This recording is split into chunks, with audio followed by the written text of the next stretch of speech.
The story of Danica Patrick begins not on a racetrack filled with roaring engines, but in a quiet, Midwestern town, Beloit, Wisconsin, where a young girl first discovered the thrill of speed. Born on March 25, 1982, Danica grew up in a working-class family that believed in discipline, independence, and chasing opportunity. Her parents, Bev and Terry Patrick, were deeply supportive, but they didn't hand her success. They created the conditions for her to fight for it. From an early age, Danica wasn't drawn to traditional paths. While other kids found comfort in routine, she found excitement in motion. At just 10 years old, she climbed into a go-kart for the first time. What started as curiosity quickly became obsession. The track became her classroom, the engine her teacher, and almost immediately it was clear she wasn't just participating, she was competing. Karting was intense, demanding, and often dominated by boys. But Danica didn't see barriers. She saw challenges. She raced aggressively, fearlessly, refusing to be intimidated. Weekends were spent traveling, racing, learning. Wins came, but so did setbacks. Every loss sharpened her focus. Every victory fueled her belief. By her mid-teens, it became clear that if she wanted to reach the highest levels of motorsport, she would need to leave home. At just 16 years old, Danica made a bold decision. She moved to England alone. It was a leap into the unknown.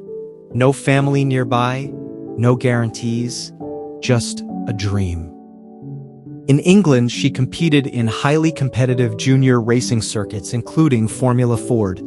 The environment was unforgiving. The drivers were skilled, the pressure relentless, and for a young American woman trying to prove herself in a male-dominated European racing culture, the challenge was even greater.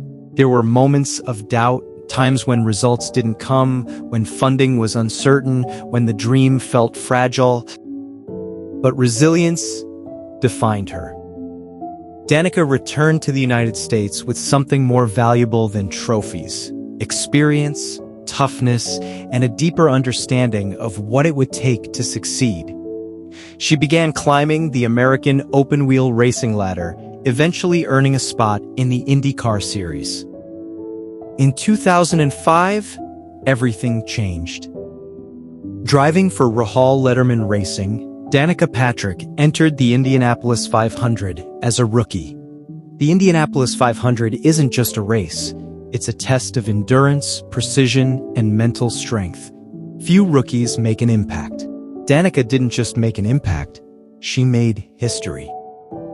Leading laps and finishing fourth, she achieved the highest finish ever by a woman in the race at the time. But more than the placement, it was the moment. The image of her car at the front of the pack, the realization that something was changing. She wasn't just competing, she was redefining expectations. Fame followed quickly. Media attention surged. Sponsorships grew. But with recognition came scrutiny. Every move, every race, every decision was analyzed. For Danica, the challenge wasn't just racing anymore. It was navigating visibility in a sport that wasn't used to someone like her. In 2008, she reached another milestone. At the Indy Japan 300, Danica Patrick became the first woman to win a race in the IndyCar series.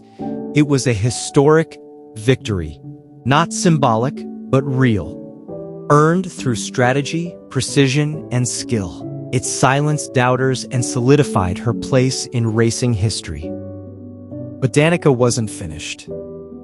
She set her sights on a new challenge: stock car racing. Transitioning to NASCAR was no small feat. The cars were different, the style of racing was different, the competition was fierce. Many questioned whether she could succeed in yet another discipline. In 2013, she answered, At the Daytona 500, one of NASCAR's most iconic races, Danica Patrick became the first woman to win the pole position, earning the fastest qualifying time. It was another groundbreaking moment. Another barrier broken. Another reminder that she wasn't there to participate, she was there to compete. Her NASCAR career was marked by perseverance. There were challenges, finishes that didn't meet expectations, criticism from skeptics, but Danica remained consistent in her effort. She showed up, she pushed forward, she refused to be defined by limitations others tried to place on her. Beyond racing, Danica Patrick became a cultural icon. She appeared in national advertising campaigns, including high-profile Super Bowl commercials. She built a brand that extended into fitness, business, and media. She authored books, launched her own wine label, and became a voice for discipline, health, and self-belief. But beneath the public image was a deeper story, one of independence, risk, and constant reinvention. In 2018, Danica stepped away from full-time racing, closing the chapter on a groundbreaking career.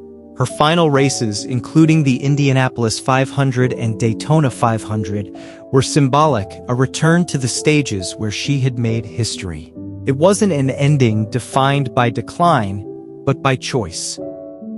Looking back, her legacy is not just measured in wins or records, it's measured in doors opened, in perceptions changed, in the young girls who now see racing not as an impossible dream, but as a path.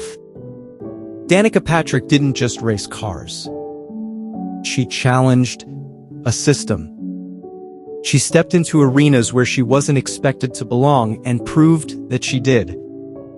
Her story is one of courage. The courage to leave home, to face doubt, to stand alone on the starting line and believe you deserve to be there. She wasn't just fast. She was fearless. And in a sport defined by speed, Danica Patrick changed the direction of the race itself.